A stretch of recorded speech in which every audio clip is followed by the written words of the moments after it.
resiliencia. Esa palabra tan necesaria por el tiempo y el mundo en el que estamos viviendo, esa palabra tan necesaria hoy, pero tan necesaria siempre. De eso hemos estado hablando durante las últimas 3 semanas en esta serie llamada Resiliencia. ¿Y qué significa resiliencia? Esa capacidad de poderle hacer frente a la adversidad, al rechazo, al dolor, al sufrimiento, a la incertidumbre. Hoy estamos cerrando esta serie y hoy vamos a cerrar abordando este tema desde un lugar de cómo ayudarle a la siguiente generación a construir y desarrollar resiliencia. Yo soy Fer, soy parte de Vida In y hoy me acompaña Lauro, quien también es parte de Vida In. ¿Cómo estás, Lauro? Bien, Fer, muy contento de estar aquí. ¿Ya listo o qué? Listo, con todo. Excelente. Vamos a compartir esto. Yo lo que voy a hacer es voy a hacerle algunas preguntas que tengo aquí preparadas y Lauro, con sus respuestas, pues va a hacer que este tema se desarrolle. Entonces, vamos a abordar este tema. ¿Cómo ayudarle, entonces, Lauro, a la siguiente generación a desarrollar resiliencia? Así es, mira, de entrada estoy muy contento de estar aquí para poder compartir esto que es tan importante y tan relevante para nuestros tiempos y no solamente para las nuevas generaciones, sino para todos nosotros. Yo creo que todos nosotros podemos y tenemos la capacidad de construir resiliencia. Así es, Lauro, tú eres papá de 3 hijos, una de 20, una de 16, uno de 12. Correcto. Tienes 2 hijas, un hijo. Veo que este tema es un tema que te apasiona. Yo veo cómo te has dedicado a estudiar, a aprender. De hecho, te has certificado como Master Coach en programas de desarrollo de liderazgo enfocado en generaciones millennial, generación Z. Y son programas, o han sido programas, entiendo, que se enfocan en forjar carácter, formar valores en la siguiente generación. Desarrollo y liderazgo con un alto énfasis en formación de carácter y valores. Y sí, Fer, mira, la verdad es que he tenido la oportunidad, el privilegio de trabajar con gente sumamente preparada, que son expertos en la materia, que han dedicado incluso su vida a esto, a estudiar esto de las generaciones. Y yo me siento muy, pero muy contento de poder colaborar con ellos, de trabajar con ellos. Y es algo que a mí me apasiona. Yo veo que estas personas dedican su vida para ayudar a la siguiente generación a ganar y a mí me encanta tener la posibilidad de agregarle valor a las personas, especialmente a los jóvenes, a los chavos. Qué padre y qué bueno que hablemos de esto. Vamos adentrándonos ya en el tema. Me gustaría que para colocar un cimiento, una base, nos dieras un poco de contexto acerca de cómo la resiliencia ha venido cambiando a lo largo de las diferentes generaciones. Así es, mira, a lo largo de las diferentes generaciones hemos visto que la resiliencia ha ido cambiando. Y es interesante notar eso porque podríamos pensar que es igual, pero la realidad es que ha ido cambiando. Ahora, vivimos en una época muy especial, una época en donde por primera vez en la historia 5 generaciones están conviviendo al mismo tiempo. La vida y la gente somos más longevos y eso ha contribuido a que estemos conviviendo 5 diferentes generaciones. Cada generación tiene su paradigma de vida, tiene la manera de interpretar y ver la vida, su sistema de valores, sus creencias y eso es muy, pero muy interesante. Entonces vamos a poner una tabla que va a aparecer en pantalla y vamos a arrancar primero con la generación de los constructores. Esta generación que es las personas que nacieron en el año 29 al año 45. Entonces, ellos, por naturaleza, por lo que les tocó vivir la Gran Depresión, les tocó vivir la Segunda Guerra Mundial. Es gente que forjaron y desarrollaron el músculo de la resiliencia. La vida era dura, era difícil. Después pasamos a los baby boomers, que son del 45 al 64, y hubo un boom de niños. Entonces, una población enorme. Y ellos veían la vida con optimismo. Muchas de las corporaciones de hoy en día fueron fundadas por ellos. Después pasamos a la generación X o generación Baby Busters. Fue cuando empezó la píldora anticonceptiva, los abortos, todo eso. Y entonces es una generación mucho más pequeña y más escéptica.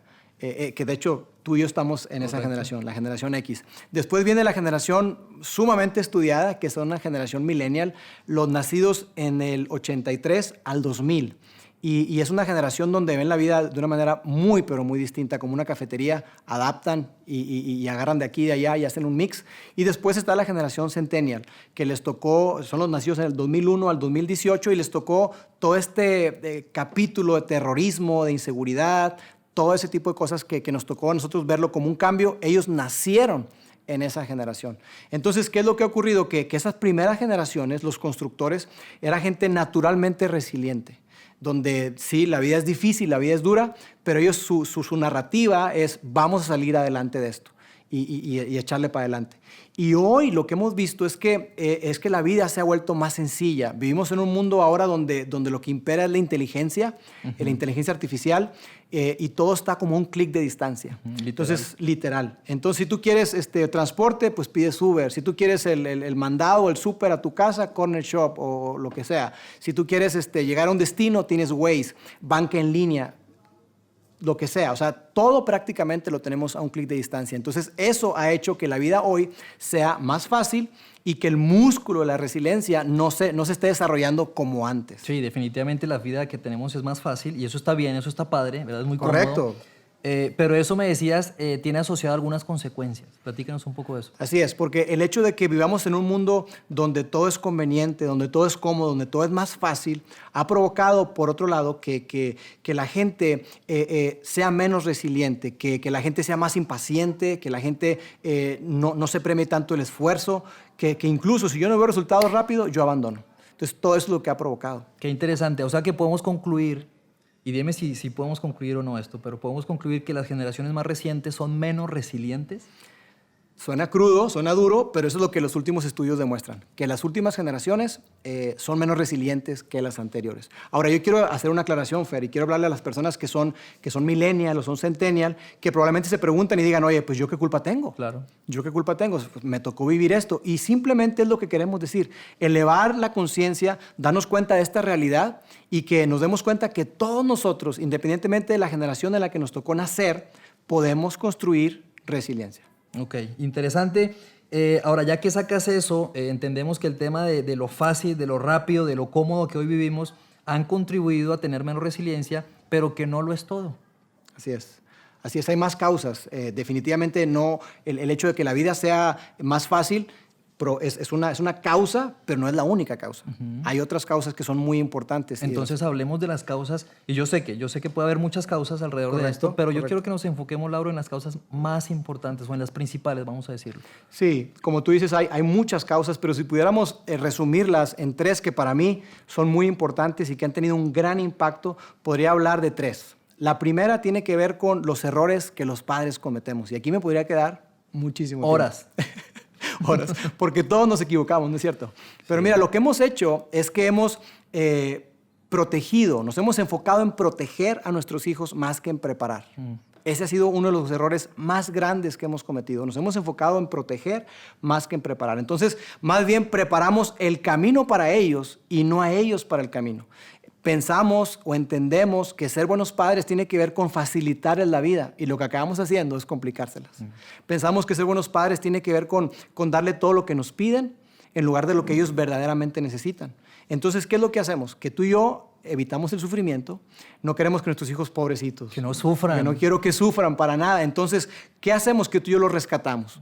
Los rescatamos una y otra vez y sin querer lo que estamos haciendo es mandar un mensaje claro y fuerte que no lo pretendemos el mensaje así, pero eso es lo que llega a su vida y a su corazón. Le estamos diciendo de alguna manera, mira, no eres lo suficientemente capaz.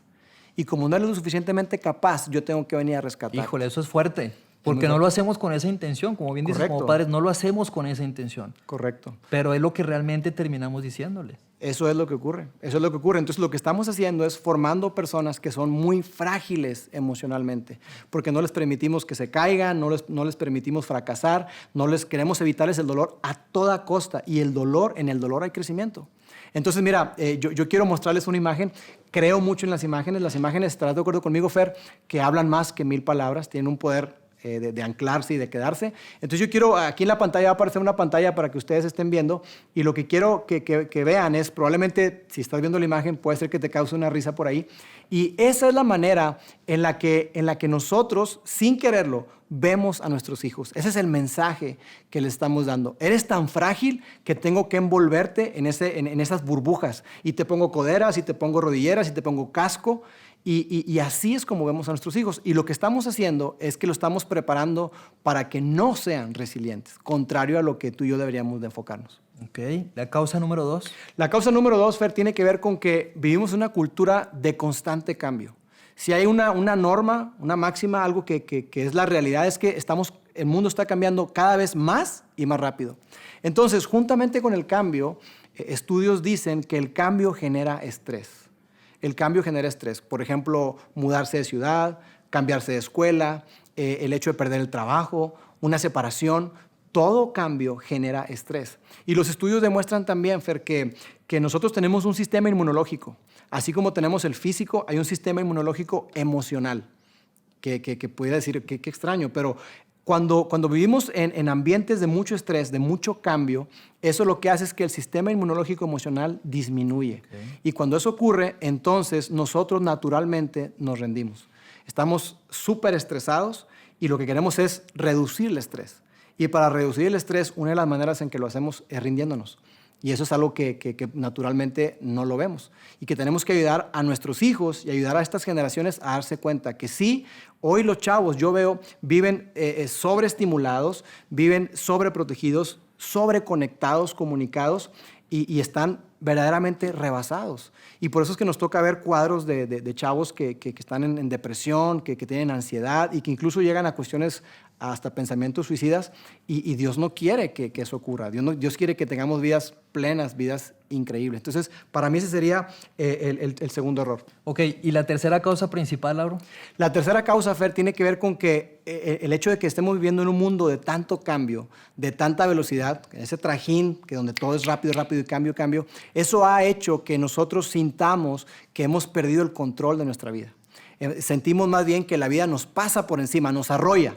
Y entonces, cuando tú y yo sentimos que perdemos el control, eso también nos pega y nos afecta en la resiliencia. Porque entonces, lo que puede provocar es que yo tomo una mentalidad de víctima. Y entonces yo le empiezo a atribuir a factores externos que están fuera de mi control todas las cosas. Cuando la realidad es que, por supuesto, o sea, tú y yo no tenemos control de esta pandemia, no tenemos control del clima, no tenemos control de las decisiones gubernamentales, de muchísimas cosas tú y yo no tenemos control, pero hay cosas sobre las cuales tú y yo sí tenemos control. Definitivamente, y creo que nosotros quienes hemos depositado nuestra fe en Jesús, creemos en Dios, creemos que Dios tiene el control de nuestra vida al final del día. Correcto. Y que con ese control que Él tiene en nuestras vidas, a su vez nos da la capacidad para nosotros tener esperanza, para nosotros seguir adelante, para nosotros levantarnos, ¿verdad? Caernos, pero levantarnos y poder superar cualquier obstáculo. Correcto, y ese componente que tú estás hablando, Fer, de la fe, es un componente súper esencial para poder nosotros ser resilientes, porque definitivamente, como tú bien dices, hay cosas que no están bajo nuestro control, pero Dios sí está en control. Bien, gracias por explicarnos y traernos mucha luz, ¿verdad? Con respecto a las causas principales. Yo quiero que hablemos ahora de las soluciones. Las soluciones, ¿qué herramientas prácticas puedes recomendarnos para poder superar, para poder desarrollar ese músculo de la resiliencia, ese músculo tan necesario que todos necesitamos no solo hoy, sino a lo largo de nuestra vida? ¿Qué herramientas prácticas puedes compartirnos el día de hoy? Mira, Fer, pudiera nombrarte tres que creo que son las muy poderosas. Hay muchísimas, pero tres para mí me parecen muy puntuales a lo que estamos viviendo el día de hoy. La primera es asume la responsabilidad. Asume la responsabilidad. Veníamos hablando acerca de que podemos vivir bajo esta mentalidad de víctima y que les ayudamos a nuestros hijos en muchísimas cosas y eso promueve todo eso. Entonces lo que se trata es que tú y yo podamos asumir la responsabilidad de aquellas cosas bajo las cuales sí tenemos el control. ¿Cuáles son aquellas cosas que sí tenemos el control?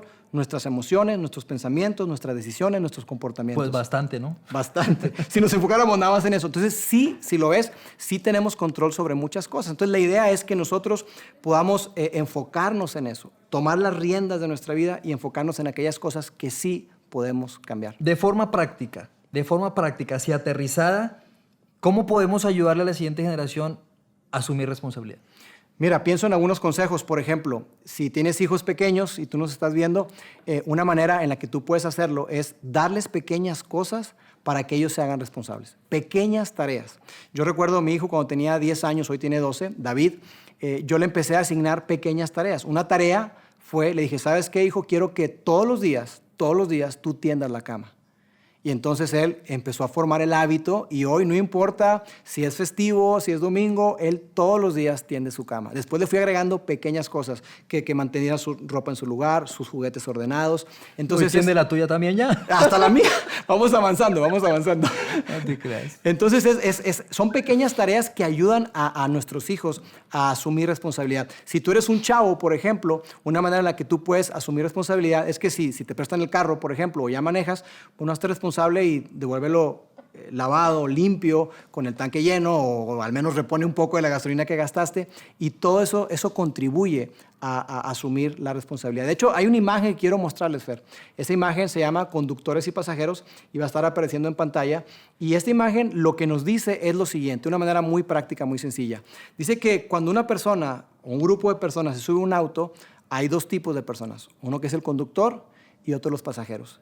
Y los dos, tanto el conductor como el pasajero, están dentro del auto, pero tienen una mentalidad muy diferente, muy distinta. El pasajero puede distraerse, puede ver por la ventana, puede textear, puede subirle al radio, lo que sea, pero el conductor no. Aunque a veces hay que reconocer que vamos manejando y texteando muy malamente, pero el conductor, su responsabilidad es reconocer que él es el que ya lleva el volante en sus manos y el destino de las personas que van con él. Entonces él tiene que asumir su responsabilidad. Entonces por la vida, tú y yo podemos ir así. Podemos asumir el papel de conductores o el papel de pasajeros. El papel de pasajeros es el que se victimiza y es el que culpa a otras personas. Y tú y yo, sin darnos cuenta, lo promovemos. Lo promovemos, por ejemplo, en los partidos de soccer, que le echamos la culpa al árbitro. Le estamos modelando a nuestros hijos que la responsabilidad está afuera. Entonces, eso es muy, pero muy importante. Entonces, cada vez que tú te veas inmerso en una situación así, ballet, fútbol o incluso calificaciones o trabajo, donde sea, tú y yo podemos asumir el papel de conductores y no pasajeros. Y eso es sumamente importante. Esa sería la primera cosa. El primer consejo, asumir responsabilidad. Vamos con el segundo. La segunda herramienta, Fer, es afirma la verdad. Que puedas afirmar la verdad. Porque mira, tú y yo, en base a lo que creemos, pensamos y actuamos. Entonces se trata más bien de que podamos combatir las mentiras que tú y yo, sin darnos cuenta, muchas veces creemos. Entonces, si nosotros afirmamos la verdad, tendremos la capacidad para sobreponernos a eso y recordarnos a nosotros mismos qué es lo que verdaderamente es cierto respecto a nosotros. Mira, yo recuerdo cuando mi papá me regaló mi primera Biblia, me la dedicó y me puso un texto ahí, un texto que para mí ha sido como un lema de vida.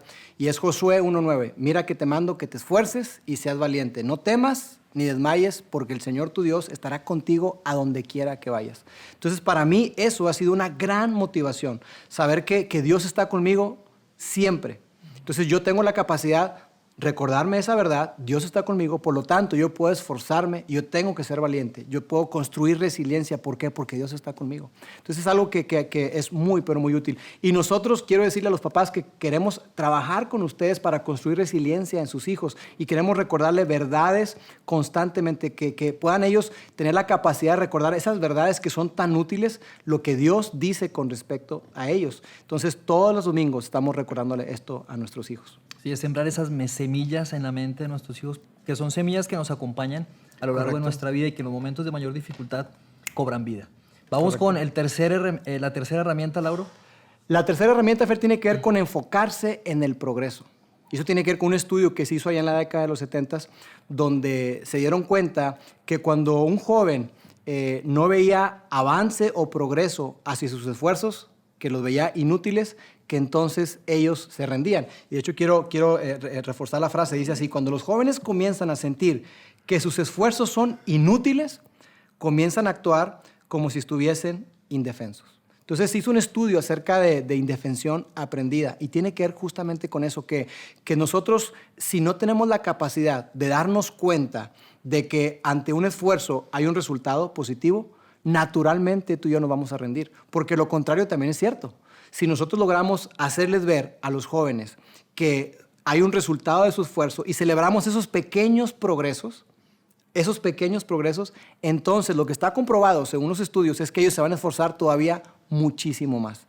Entonces lo que se trata es que tú y yo podamos enseñarle a ver a nuestros hijos precisamente eso. Y que si tú eres un joven, que tú también tengas la capacidad, si eres un chavo, un millennial, centennial, que tengas la capacidad de darte cuenta de los avances que tienes, aún esos pequeños progresos.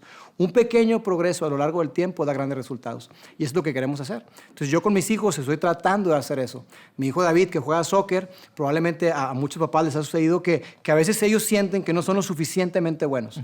Pero cuando les ayudas a ver eso y le dices: oye David, no solamente te digo yo por ser tu papá, lo está diciendo el papá de fulanito, lo está diciendo tu coach. Entonces eso ayuda a que ellos se esfuercen todavía más. Y lo mismo trato de aplicar con mi hija Rebeca, con la cuestión de las cosas manuales, con Paulina en sus estudios. Y eso ayuda mucho a que ellas sigan trabajando, esforzándote, estar motivadas y construir resiliencia. Pues bueno, grandes herramientas muy prácticas. Me gustaría resumirlas rápidamente. Número 1, dijiste asumir responsabilidad.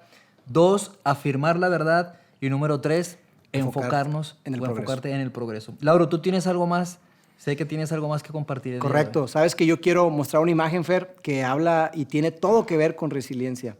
Y esta imagen que aparece en pantalla le hemos llamado caseta de cobro o bloqueos. Y la idea lo que dice es que en la imagen tú ves una caseta de cobro, una caseta de peaje, y la imagen lo que nos trata de recordar es como un contraste, darnos cuenta que en la vida tú y yo vamos a tener momentos donde nos tenemos que detener. Esta pandemia nos está forzando a todos nosotros a detenernos. Y se ha prolongado incluso más, no es cierto, de lo que habíamos pensado, pero nos está obligando a detenernos. Entonces, en el camino, a lo largo de la vida, va a haber pérdida, va a haber dolor, va a haber fracaso, pero tú y yo tenemos la capacidad de decidir si ese obstáculo lo vemos como un bloqueo o lo vemos como una caseta de cobro, donde en ambos tengo que detenerme, pero en la caseta de cobro yo pago un precio y entonces yo puedo continuar, puedo seguir adelante. Y mi ánimo sería a ti que nos estás viendo, que tú puedas abrazar esa realidad, que tú y yo, independientemente de lo que estemos atravesando, que tenemos la capacidad de decidir cómo veo cada obstáculo, cómo veo cada situación adversa, el sufrimiento, el dolor, lo puedo ver como un bloqueo o lo puedo ver como algo que me ayude a continuar y seguir adelante. Y pienso, Fer, en el apóstol Pablo. El apóstol Pablo fue un gran ejemplo de una persona resiliente. Y él, que sufrió muchísimo a lo largo de su vida, pudo rendirse fácilmente. Lo más fácil era rendirse. Sin embargo, él veía la vida y veía su misión, su propósito de esa manera. Él tenía una misión, una identidad clara y un propósito claro, y eso le ayudó a continuar. Y veía la vida como una caseta de cobro donde hay que pagar un precio y continuar. Y quiero leer un texto, si me permites, que está en Filipenses, en esa carta que escribió el apóstol Pablo a un grupo de seguidores de Jesús en Filipos, y dice así: no lo he logrado, pero me concentro únicamente en esto. Olvido el pasado y fijo la mirada en lo que tengo por delante, y así avanzo hasta llegar al final de la carrera. Hago una cosa, me olvido del pasado, fijo mi vista en lo que tengo por delante y avanzo hasta llegar al final de la carrera para recibir el premio celestial al cual Dios nos llama por medio de Cristo Jesús. Definitivamente tú y yo tenemos esa capacidad de tener la misma actitud que tenía Pablo, porque de eso se trata la resiliencia, tener la capacidad para sobreponernos ante cualquier adversidad. Gracias, Lauro, porque creo que has cerrado con la vida de una persona que es de mucha inspiración para muchos. Y que eso es justamente lo que queremos y lo que quisimos con esta serie, poder inspirar a las personas, poderles dar ánimo, pero no tan solo ánimo, sino herramientas. Y creo que hoy has compartido 3 herramientas sumamente prácticas que nos van a ayudar a desarrollar este músculo, el músculo de la resiliencia. Muchísimas gracias, Lauro.